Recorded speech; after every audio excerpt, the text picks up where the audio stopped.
ba shi kansa ba wanda yi shi ba gani ya zama ba ya yake oho amma ubangida ya gan shi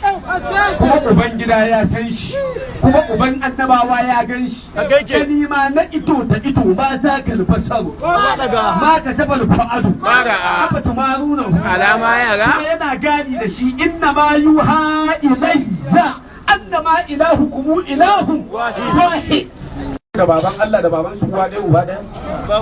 da annabi zo da shi ba wallahi jama'a su dinga girmama annabi duk abin da ya shafi annabi a girmama shi kowa ya faɗi magana za ta raba ka da annabi ka raba da maganar mutumin ka kama annabi kamkam duk abin da Allah ya ba mutane ba abin da ya ba su fiye da abin da ya bai wa masoya annabi idan mutane sun fi ka ilimi kai kokari ka fi son annabi